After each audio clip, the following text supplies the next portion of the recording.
Have you ever experienced brain fog? It's that feeling of dissociation or disconnectedness after experiencing narcissistic abuse or during. You kind of feel lost, like you're not really there, like you're watching everything through a screen or a bubble. It's a common symptom of C-PTSD. For me, I always just kind of felt separate from everyone else and different. Sometimes I still go through it. Have you ever felt kind of cloudy and just kind of like your brain just wasn't working exactly like it's supposed to? Maybe that it just wasn't functioning as well as usual. Or like you're not really here, like you're sort of living life in a bubble, kind of looking at yourself and your life like a movie, or like you're a spectator to your own life rather than a participant. If so, you might be dealing with brain fog. And if you survive toxic relationships, chances are that you probably have dealt with brain fog at least once. In fact, one of the things that I tend to hear from my clients and people here on YouTube and people in the Family support group is that they're dealing with brain fog. Now, this isn't just something that happens during these relationships. This goes on throughout recovery. What it comes down to is that a lot of us develop C-PTSD, or complex post-traumatic stress disorder, during toxic relationships. And brain fog is one of several common symptoms experienced by people like us. So if you've ever been in a toxic relationship with a narcissist, you may have experienced various symptoms of PTSD or CPTSD, which of course is post-traumatic stress disorder or complex post-traumatic stress disorder, as a result of having suffered from narcissistic abuse and the mental torture that goes along with that. One of the most common issues that my narcissism support coaching clients tell me they have is feeling like they're not really there, as though they're on a sort of a numb autopilot situation as they float through life, surrounded by, some kind of barrier. We're going to talk about exactly what brain fog is. Brain fog, or mental fog, is officially defined as a clouding of your consciousness. Or in layman's terms, we could just define it as not being able to think clearly or not being able to do simple tasks. It can also affect your memory and your ability to work. So you might find yourself forgetting little things or not being able to function normally when you go to work, or even around the house. Doctors and psychiatrists use this term to indicate that there's an abnormality in the regulation of someone's overall level of consciousness that is mild and less severe than a delirium. A lot of survivors say this feels kind of like a fog, like a mental clouding, so to speak, like they're watching their lives happen from a distance. So how does brain fog affect the average person? Well, let me ask you a question. Do you ever notice you have trouble thinking straight during really stressful situations in your life? Or maybe are you struggling to remember things lately? You might find it nearly impossible to focus or concentrate on anything. And even the idea of focus might kind of seem like an abstract concept to you at this point. Maybe you feel like you can't make decisions, and if you're being honest, maybe it's really highly likely that you're struggling to get things done around the house or in life in general. Sometimes you might find yourself not even paying your bills. And then, of course, you're not thinking clearly and you're struggling with your sleep problems, whether you're sleeping a little too much or a little too little. You find yourself feeling exhausted all the time. You have a marked lack of energy. Okay, so what causes brain fog then? We know that researchers say that prolonged trauma and chronic stress can cause brain fog.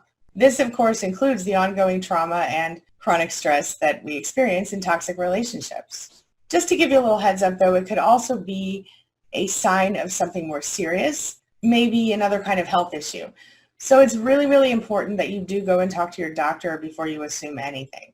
Find out if it is a medical issue causing your brain fog, just to be safe. Some of the conditions that your doctor might check for include nutritional deficiency, bacterial overgrowth from eating too much sugar, thyroid conditions, sleep disorders, even depression. Doctors say that other causes might include overeating, not getting enough sleep, or just not eating the right foods, a poor diet in general. So just as a precaution, just go get checked out just in case if you are dealing with brain fog. But if you have figured out safely with your doctor that you are having brain fog as a result of your relationship, or if it's undetermined, there's no health cause, stick with me. Reminder, you can't stay in survival mode forever. Get through this time. Survival mode is meant to keep you alive. But at some point, you must start living.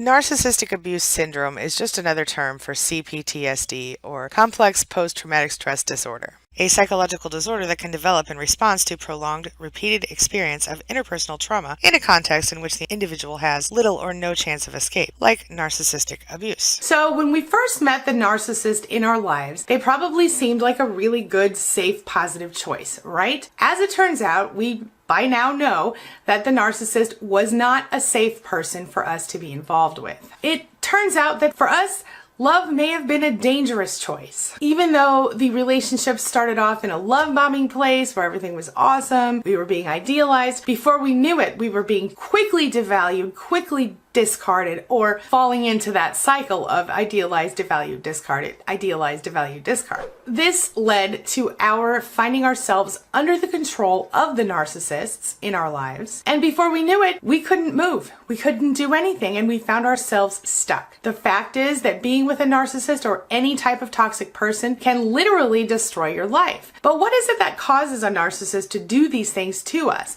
We've talked about that in a lot of different videos. The reason is because they don't have empathy, so they don't really care how they affect us, and they're very self-focused, so they only act in ways that help them get what they want. So sometimes they're nice and they're kind to you because it helps them get what they want. Other times they're total jerks to you, but it's because it helps them get what they want, or because at that moment you are not the one who can help them get what they want. You see, they use their supplies, the people in their lives closest to them, as narcissistic supply. They use them as emotional dumpsters, and they just genuinely don't care how those people feel. But regardless of the reason that they do it, the outcome of that type of abuse, that type of treatment, it's the same for everybody. Up to a point. You suffer. The worst part is, because of the addiction factor and all this other stuff, we find ourselves afraid to walk away or unwilling to walk away from these abusers. Love, in general, affects the same part of the brain as any other kind of drug. No joke. And when we're talking about a toxic relationship, we almost become stuck directly to that partner by our own brains. This is where our brain betrays us in keeping us safe and healthy. So if you haven't been in one of these relationships, I know what you're thinking. You're like,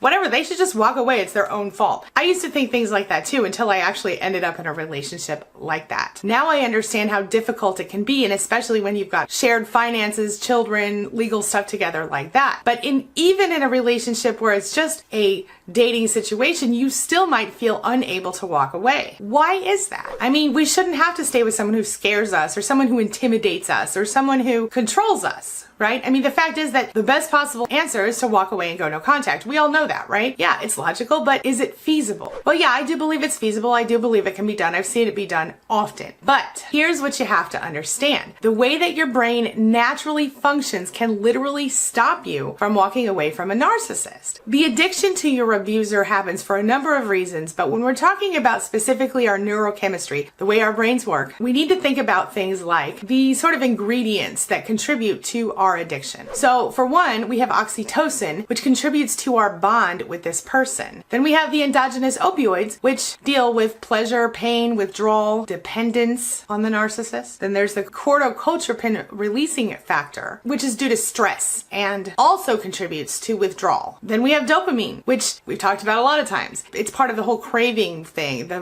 wanting the person, the seeking, the needing the person part of it. But what you have to understand is when our brain chemistry is dysregulated by abuse, it's more difficult than you can imagine to actually make logical choices or to manage our emotions in regard to this person. So there's a difference between the way that a healthy relationship and a toxic relationship work in our heads, in your brain. While the neurobiological changes in our brains are similar to those of people who go through a healthier relationship and break up, and when we fall in love with someone new, we also have that whole reward system in our brains thanks to neurochemistry, thanks to the way the chemicals move around in there. And that causes us to have the same kind of attachment to anyone we love as any normal person would have. But when you go through this type of abuse, the person that you're attached to, the person that you love, is unsafe. It's not a healthy relationship. It's not a healthy attachment. It's not stable. Because of the fact that what happens during a toxic relationship being so different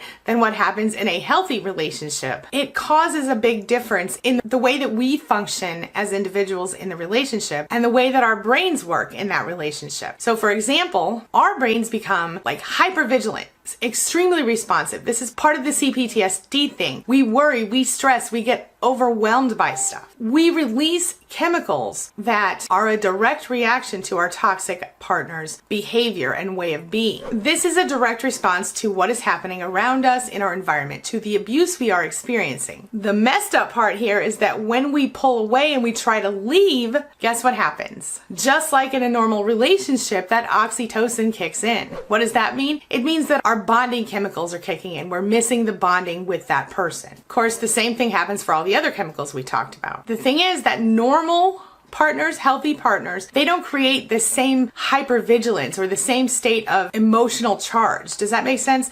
That a toxic partner does. As they say, context is everything, right? So this makes us have to think about cognitive dissonance and the trauma bond and how those two things go together. Both cognitive dissonance and the trauma bond tend to override the type of logic and reasoning that could actually help us to get free from this person. Again, these things happen automatically and they're a direct result of our environment and our abuse. The so-called neurochemical tornado that happens inside of us, thanks to our abusive partner. The brain chemicals that we talked about actually are directly causing the trauma bond. And when we have been abused by a partner, these chemicals, as you may know, become very dysregulated. This causes essentially addiction, where you have that intense craving for that person, where you, in your mind, you kind of forget about the abuse and you only think about the positive things. So you kind of raise them up on some sort of pedestal in your head. And then what do? Well, you start hyper-focusing on how can I make this better? How can I fix it? What can I do to get back in there? You want to resolve the conflict. That's normal for you. But because you are dysregulated with your brain chemistry, thanks to the abuse,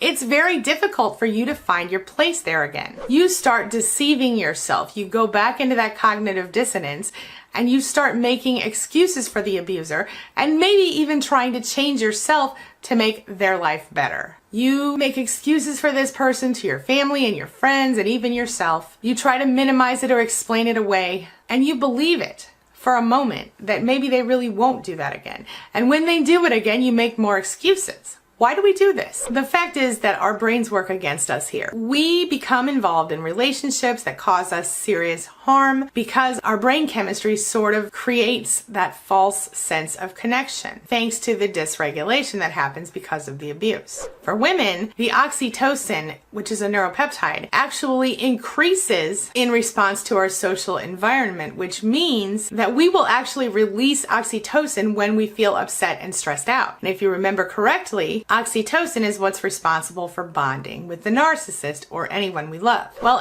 oxytocin can actually reduce our stress and it can reduce our anxiety or increase them depending. The receptors for oxytocin seem to depend on a couple of different factors. The release of oxytocin can actually reduce our stress. It can calm us down a little bit, right? But interestingly enough, at the same time, an increased level of oxytocin is indicative of social distress in your life. And because we are empathic, we tend to bond very deeply with people in our lives. It causes our brains to kind of hold on to that relationship very tightly. We don't want to let go of it, just by nature. And at the same time, some of those chemicals are actually causing us to feel a deep sense of loneliness and loss. It's like a huge battle inside your head. And all the while, your brain is pushing you to go back after that person and work it out and just get through it. While, the oxytocin stands back there and cheers you on and says, yes, go back, go back. So it's very uncomfortable to leave a relationship because of different stress systems in our bodies. So you've got your hypothalamic pituitary stress system, adrenal axis stress system, known as the HPA, and you've got your social stress system, which is of course driven by oxytocin. Along with the pain you're in, the withdrawal you feel, the craving and the dependence on that person, the codependency factor, how are you supposed to function like a normal person? These are some of these symptoms of complex post-traumatic stress disorder, or C-PTSD. There are many other symptoms and side effects. Some people call it narcissistic abuse syndrome. Most survivors experience these types of symptoms. Have you been there? Do you think that you might have narcissistic abuse syndrome? If you do, here are some ideas to help you start on the healing path. Take a look. This is a process, my friend. Of course, one way you can do that is to work to have the release of oxytocin in your brain, which calms you down. If we can do this, we can actually reduce our own stress. We can reduce cravings. We can reduce the desire to reunite with this person. But how do you do it? Well, you get connected to other people. Okay, it's a social factor. It can't be the partner. It can't be your ex. It has to be someone else. And we're not talking about a dating situation here. We're talking about a platonic connection. If you keep the partner away from you, you won't have as much craving. With maybe a few exceptions, most people who have been in a relationship with a narcissist find it really difficult to just totally let go of that person. Whether you left the narcissist or they left you, this seems to be a consistent issue for people who have been in these relationships. I personally understand it because even in my own situation, I found recovery very difficult and I slipped back in once or twice in the process. Even though I was no longer really connected to that person emotionally, I still felt that I was somehow, and I kept finding myself talking to him and going back and trying to deal with him repeatedly, and it turned out to be very unhealthy for me. The divorce lasted almost a year, and it felt very emotionally taxing to me. So much so that when I finally found out the divorce was legally done, I stood up in my desk at the job I was working at the time and screamed out, "I'm divorced!" And everybody stood up and applauded. That was a fun moment, but all of the moments leading up to that point were very difficult and painful. So how did I get there, and how can you get there? How can you get past your narcissist? How can you wake up one day and go, I didn't think about that person all day yesterday? One thing to consider when we're talking about recovering from a relationship with a narcissist is how the relationship ended. So whether you initiated the breakup or they did, and all of the things that come with that. If you initiated the breakup, you might be struggling with guilt and wondering, did you make the right choice? You doubt yourself because the narcissist has taught you to do that over the years. If you were broken up with, then you're left spinning and you don't even know what to think. You might not even have realized they were a narcissist until after the fact. Of course, why the relationship ended, whether you left or they left, also matters when we're talking about how to get through it. It's one thing if you kind of went one way and your partner went the other, or if you suddenly realized, oh my gosh, this person is abusing me, I gotta go.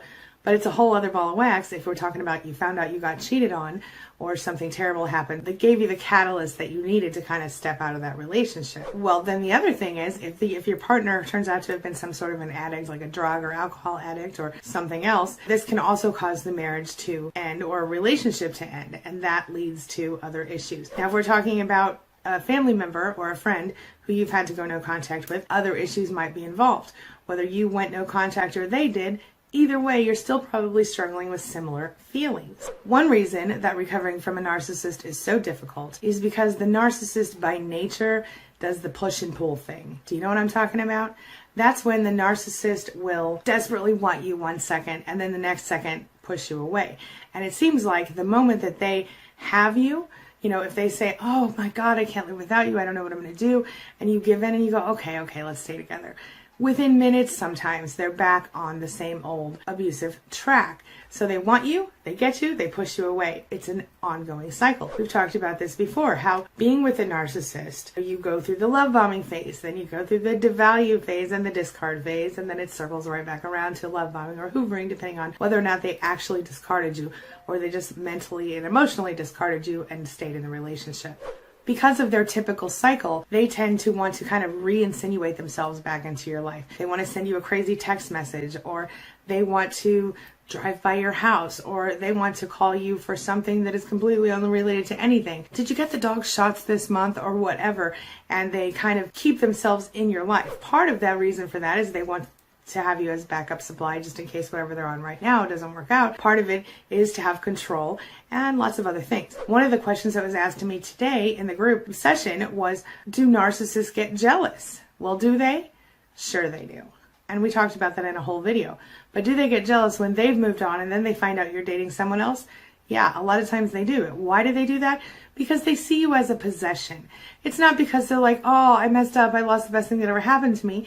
It's because they're like, oh, that kid took my toy.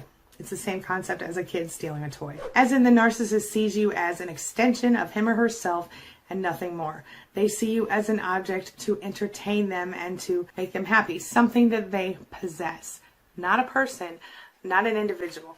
And just like a child behaves when someone takes something they want, a narcissist behaves much like that when someone takes their former supply. All of this leads to continued, repeated traumatization in your post-relationship situation. So even if you've left the narcissist, even if they've left you, they somehow manage to keep themselves planted in your head very firmly. And the reason that they do that is, again, because they want to keep you on the line in case they need some backup supply, and also because that's just who they are. They refuse to leave without a fight, or they refuse to let you have peace after they leave you. Either way, you are up for traumatization. It leaves you no room for healing. In addition to the chemical issues that we've talked about in previous videos, as far as being physically addicted to a narcissist, the other side of this coin is that narcissists by nature are the opposite of everything we understand about people. Humanity by nature has a certain amount of empathy. Even if a person doesn't consider him or herself an empath, they may still have a certain amount of empathy, unless they're a narcissist. Everything we knew to be true about being loyal to our mates, everything we knew to be true about understanding how someone feels and caring how someone feels, partnership, love, all of these things, the narcissist kind of craps on all that for us, don't they? Every idea that we ever have been taught or learned or felt about human connection, the narcissist smacks it right down. Regardless of the type of person you're in a relationship with, any sort of split of a long-term relationship is incredibly painful. Breaking up, divorcing, even going no contact with someone. But when there's a narcissist involved, there's a whole other mess involved, a whole other layer of pain for the people involved. When you're in a relationship with a narcissist, you never get closure. This is another reason that it's so hard to get over it. There is a correlation that comes between the sense of self that you are able to pull together when a relationship ends and your ability to heal. Going through a divorce from a relatively healthy relationship where you just kind of grew apart or things didn't work out for whatever reason is a lot different than going through any sort of breakup or split up or divorce from a narcissist. Because with a normal situation, you're going to be recovering from feelings of lost love. You're going to be recovering from maybe a traumatic situation where you found out someone was cheating on you or something bad happened and you had to end the relationship, or just like I said, that you might have grown apart. When we're talking about the narcissist, we're talking about having gone through essentially psychological warfare without even you realizing it in some cases. You're not just recovering from failed marriage or failed relationships, you're recovering from war. That is why so often narcissistic abuse survivors come out with PTSD or C-PTSD. A lot of people call themselves shell-shocked after they've been in one of these relationships. One reason it's so painful is that nothing was what it really looked like or what you thought it was. So when you start reviewing and rehashing what you went through, you suddenly start to see all the lies. And you suddenly start to realize that it wasn't really your soulmate, even though you thought for 10 months or 20 years or whatever it was, that this is the person who was your be-all, end-all. Turns out you've been living a lie all of this time, and that's devastating to anyone. You think, oh my God, did I just waste my whole life? Is my life over now? Am I ever going to be happy again? Once you realize what you've gone through, you start to rethink everything. I know when I went no contact with my original narcissist, I found myself rethinking literally everything in my whole entire life. My beliefs, my ideas, my thoughts, my feelings. I didn't even know which ones of them were actually my own, and I had to kind of reevaluate my whole self. Did you know that narcissistic abuse actually causes brain damage? It's true. Don't take it from me, though. Listen to what Dr. Robin Bryman has to say about it. The period before the discard is usually very hard when the devaluation phase becomes so intense and you know something is going on that you can't handle, you can't control. And then suddenly the discard happens, whether it's you discarding or the narcissist discarding. You feel like you can't even feel the ground underneath your feet. The anxiety is so overwhelming, and the feeling of loneliness and being out of control, the pain of that is like withdrawing from a drug, and that's exactly what your brain is going through. It's the same feeling. You don't even know what your brain is going through. It's so much. Hindsight is always 20/20, right? So when we look back at the relationship, we watch a video and we hear, okay, these are the signs of narcissism. We look back and we go, oh my God, all those signs were there. How could I have missed it? How could I have missed it? I think I'm relatively intelligent. How could I have missed it? Well, you missed it because you shouldn't have had to look for it. It's really disorienting for anyone to have to sort of suddenly start peeling back the layers of the onion, as it were. All the lies that you realize have been shoved down your throat for all these years. You're questioning your judgment, like I said, about literally everything. And if you were dealing with someone who was gaslighting you, trying to make you think you were crazy or paranoid or overzealous or overjealous, suddenly realizing that you're not crazy is gratifying and feels really good. But also at the same time, you start to think back to all those times you were just like, okay, yeah, I'm crazy.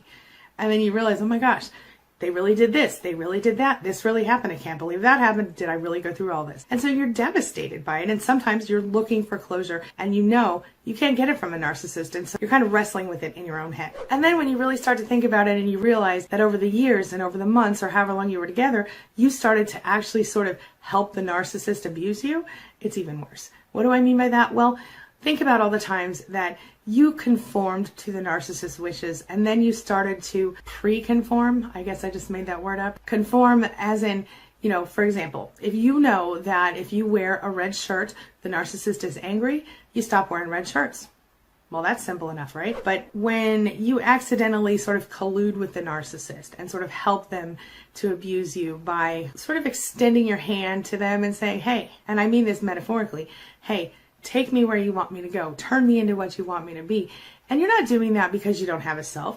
You're doing that because you realize the narcissist doesn't really like yourself and you want the narcissist to love you because they're your relationship. They're the person that you're spending your life with or your time with. So as you recover, you start to live those moments over and over again and you start to feel really stupid. You're like, how could I let this happen? You feel like a fool. You don't even know what came over you. And as you look back, like I said, hindsight being 20/20, you see all the mistakes you made. You were insecurely attached to that person, and so maybe you acted differently than you normally would have acted because they made sure that they always kept you just this far away so that even if they wanted you right next to them 24/7, you always had a doubt that they were going to keep you around or that you were good enough for them. So instead of seeing what you were doing as a series of mistakes or as a mistake that anyone could have made, you might see yourself as someone who really messed up bad or someone who's stupid or naive. How could you have possibly been taken in by this person? Only stupid people would be taken in by someone like this, but that's not the case. There's nothing wrong with you. There's nothing necessarily missing in you, at least not anything that you can't fix. It's one thing to take responsibility for your part in the relationship, but it's a whole other thing to take the full responsibility and leave the narcissist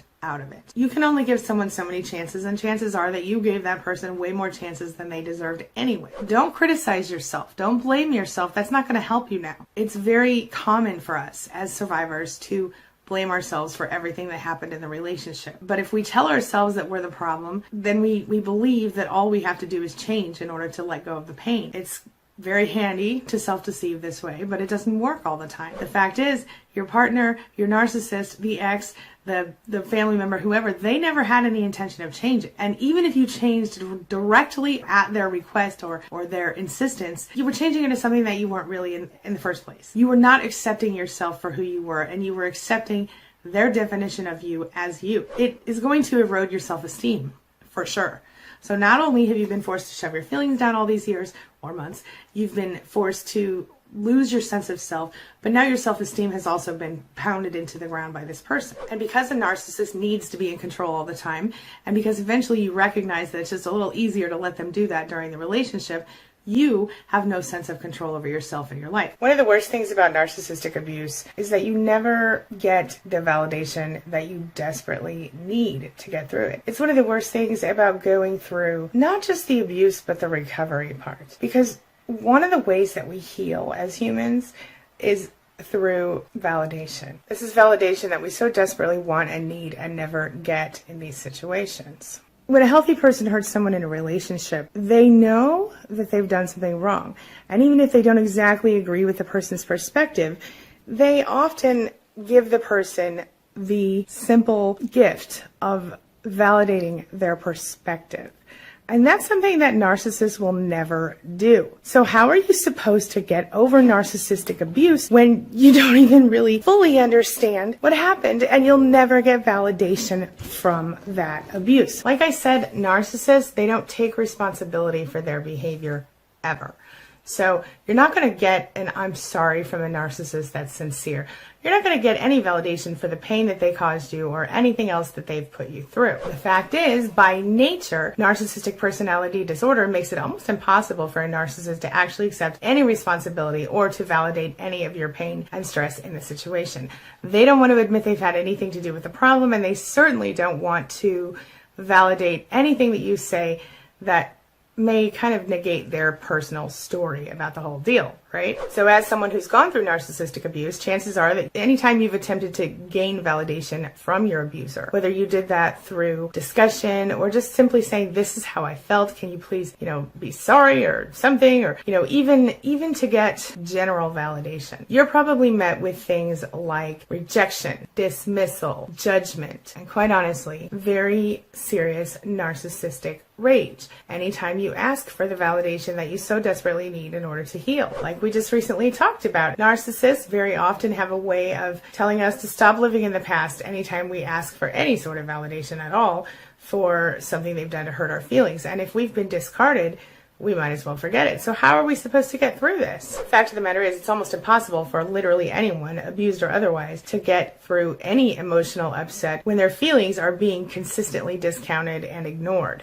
When you've gone through narcissistic abuse, it's even worse because this has been going on for you since you started that relationship. And if your narcissist or one of your narcissists is a parent or someone who's been in your life for more than a few months, chances are you don't even know what it feels like to be validated anyway. So how are you supposed to recover without any validation? How do you go from just being a survivor to being a real life thriver?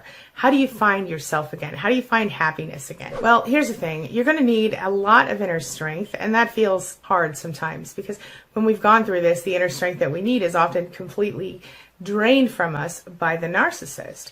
But I will tell you this, when you do get through it, you're going to find yourself being so strong that, like I tell you all the time, you'll be the strongest person you know in real life. You have to figure out a way to build or rebuild what you lost or what you never had. You have to find your self-confidence, find your self-esteem, find your ability to move forward, to self-love, to self-soothe, to bring yourself to the point where you know that you deserve better and you accept nothing less. Don't get me wrong, it's not fair. You shouldn't have to do that. Nobody should have to do that. It's not fair. It's abuse. Survivors, you got to do all the work. You have to go to counseling or coaching. You have to do the inner work, figure out where the core wound is, all the things, right? It's not fair. Why are you doing this when the narcissist is over there acting like everything's perfect in their life and probably, if we're being honest, love bombing someone else trying to get that much needed supply? We have to deal with unfair judgment from flying monkeys and other people, smear campaigns, things like this. And we also have to deal with taking action that feels contrary to our nature. The healing process isn't easy. Just a few quick tips for healing yourself after abuse by a narcissist.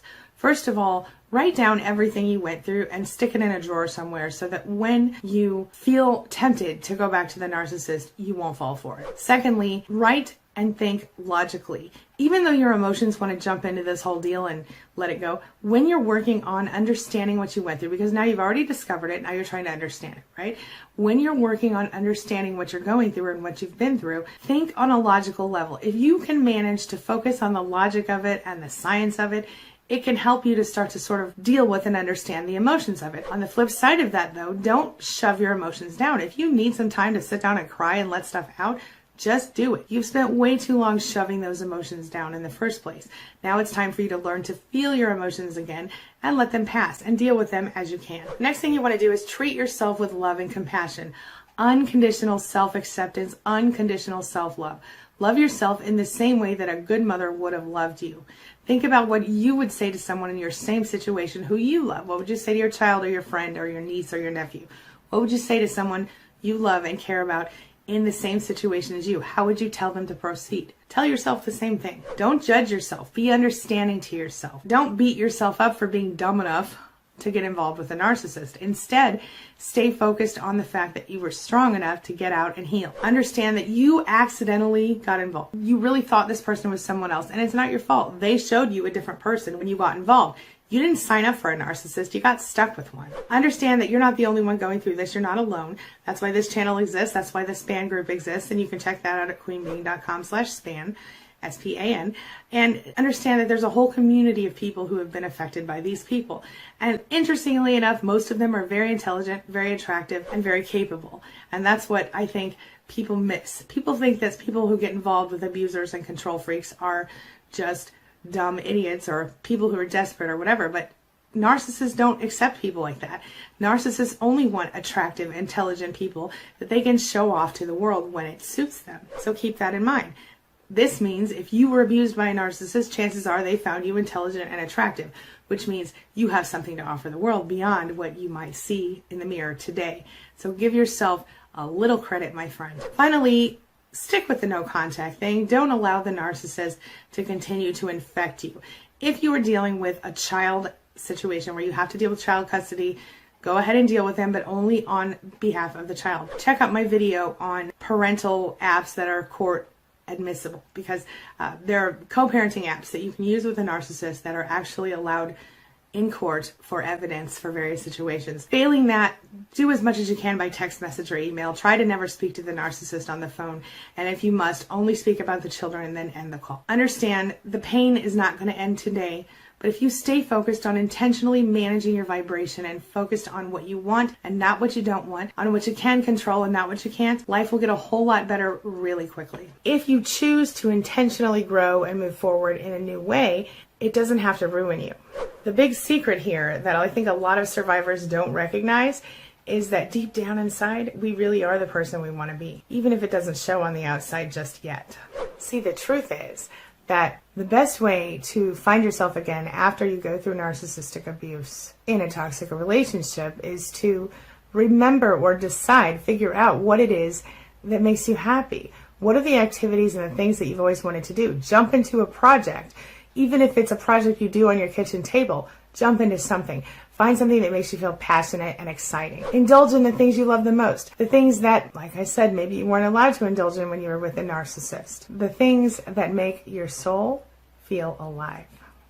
As you're doing that, you're going to find yourself, your true self, starting to come to the surface. It's kind of a beautiful thing. Now, here's something else that you should know. And I don't know if you thought about this or if you're aware of it, but you being not good enough, as I'm sure the narcissist told you or implied to you that you were, is a big fat lie. It's something that the narcissist wanted you to believe so that they could retain control over you. It's part of a narcissist's nature to tear down the people who are closest to them. They need to feel in control, and they need to obtain a certain amount of admiration, supply, etc. in order to feel normal. When you feel weak, you have to remember why you left or why you want to leave and stay away. You know, the gnawing feeling you get in your stomach when they call you names, or the horrible way they don't seem to actually see you as a real person. Instead, they see you as an object or an extension of themselves. Or maybe how your entire character, your whole being, your whole self was called into question every single time you accidentally broke one of the little rules or one of the little issues, the things that they have, the unwritten rules of the narcissist, as it were. Maybe it was the unspoken rules or the ridiculousness that made you want to leave or stay away. Or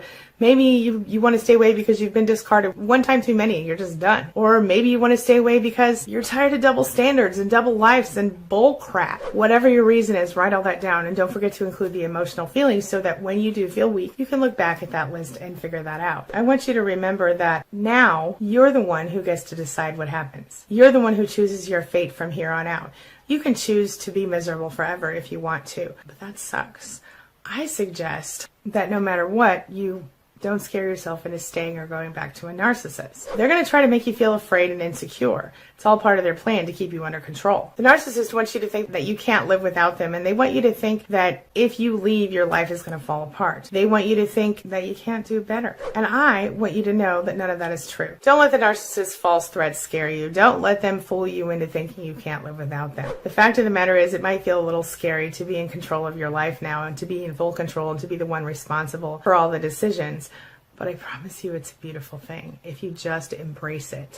I remember when I went no contact with my narcissist, I felt so much lighter and freer than I had ever felt in my life. If you can do that same thing, you will find that same joy, I promise. I want you to know that you can do better. I don't care if you're not perfect. I don't care if you're overweight or frumpy or too skinny or too whatever. You can do better. Nobody deserves the abuse of a narcissist. It's pure torture. And my friend, please remember, you can do better. Know that. And remind yourself when you feel weak. If you remove the narcissist from your world, you open up space for potentially healthy new relationships. And don't feel like you're forced to be in a relationship. There's nobody's telling you that you have to jump into a relationship. Quite honestly, I recommend waiting anywhere from a month to a year or more, depending on how long it takes you to heal, how long you were in the relationship with a narcissist, and how significantly the relationship tortured you as a person. The damage that you've experienced is profound and significant, but it doesn't mean it's not repairable. Like they say, you're more beautiful in the broken places, right? You can do this. You can be the person you want to be. You can get through this recovery. I promise you. You have to know it. You have to know it. While anybody's initial reaction to change is going to be difficult sometimes, it's going to be hard. It's not always going to be easy to do any kind of major change in your life. And of course, this is especially true when it involves separation from someone you've spent any amount of time with. Because a lot of times, you literally sort of forget who you are. You become so enmeshed and codependent with a narcissist that you're not even sure who you would be without them. Remember this though, your situation doesn't make you any less than. It doesn't make you any less human. It makes you still a bundle of possibility, still someone who can completely overturn this whole thing and change his or her life and become something that you want to be. People who haven't experienced the hell of narcissistic abuse really truly have no idea how significantly terrible it can be, how horribly it can take over your world. Before you know it, when you're with these people, you find yourself literally putting every single thing you think, say, do, feel, or become through a narc filter. You always find yourself wondering, what is the narcissist going to think about this? Should I take that job? What if the narcissist doesn't want me to? This is true whether we're talking about a husband, a wife, a mother, a father, a brother, a sister. Narcissists are incredibly controlling of everyone in their life, anyone who they consider close people, close to them, supply, family, all these things. You have to remove the narc filter from yourself. You have to take it off, not just your brain, but your whole identity. Because now you're seeing yourself in a way, if you haven't started to heal yet, you're starting to see, you see yourself in the same way that a narcissist would see you. And that voice, it's always in the back of your head, kind of niggling at you, kind of pushing at you. It's time for you to start shedding that version of yourself and start to create the version of yourself that you want to be. The person who you truly want and desire to be. The person that you consider to be the best possible version of yourself. My challenge to you today is to start deciding who you are now, who you want to become, and what it's all about. And to do that without the shadow of a narcissist vision, without the echo of a narcissist voice in your head. To do that with a clear, free, and open mind to possibility. Anything is possible if you want it to be true. I promise you that. I'm living proof of it. You can have, do, be, say, think what you want when you are free of a narcissist, if you choose to do so. What do you think? This brings me to the question of the day. And the question of the day is, have you experienced brain fog? How did it feel for you? Were you able to resolve it? And if so, which technique did you use? One of the ones I talked about or something else? And if you haven't been able to resolve it yet, will you try any of the techniques I mentioned today? Share your thoughts, share your ideas, share your experiences in the comment section below, and let's talk about it. All right, that's all I've got for you right now. But as always, thank you so much for being a part of my day and a part of my life. And hey, thanks for letting me be a part of yours. It really does mean a lot to me. Now, before I go, make sure you take a look at the videos I'm leaving for you right there and right there. And while you're here, hit that subscribe button right over there so we can stay connected and continue on this healing journey together. I'll see you soon.